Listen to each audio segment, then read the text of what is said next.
रहे हैं। उत्तर प्रदेश की बात करेंगे, जहां पर 2027 के चुनावी दंगल में चंद महीने ही बचे हैं और जाहिर है बयानों के तीर लगातार चल रहे हैं और सियासी पारा चढ़ता जा रहा है। योगी ने पश्चिमी यूपी के संभल को 569 करोड़ रुपए की विकास परियोजनाओं की सौगात दी है और ऐलान कर दिया है कि अब संभल में सिर्फ भगवान हरिहर का ही आदेश चलेगा। 2027 की चुनावी बिसात पर चली जा रही चालों के बीच मुख्यमंत्री योगी आदित्यनाथ ने संभल की धरती से बड़ा सियासी तीर छोड़ दिया। तुर्क की तुर्कई नहीं चलेगी, अब नहीं चल सकती है। अब तो संभल में वही होगा जो हरिहर मंदिर का आदेश होगा।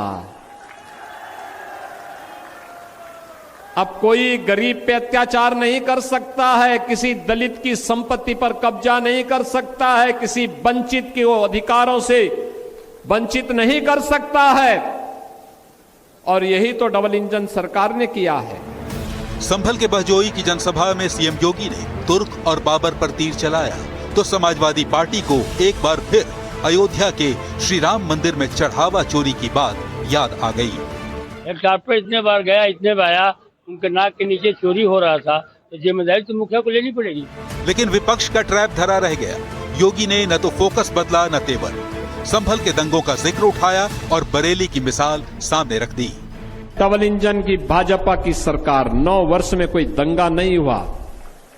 दंगाई को पता है कि दंगा करेंगे तो क्या कीमत चुकानी पड़ेगी, और संभल से ज्यादा कोई नहीं जानता है। बरेली में भी एक मौलवी बहुत मचल रहा था, कैसा उपचार हुआ आपने देखा होगा। 2027 के विधानसभा चुनाव के लिए योगी एक साथ 3 फ्रंट पर काम कर रहे हैं।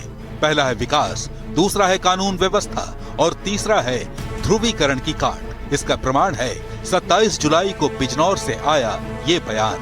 जिन लोगों को दंगायुक्त, गुंडायुक्त, अपराध और माफिया से युक्त बिजनौर चाहिए था, ये वे बांटने वाले लोग हैं जिन्हें जिन्ना पसंद है।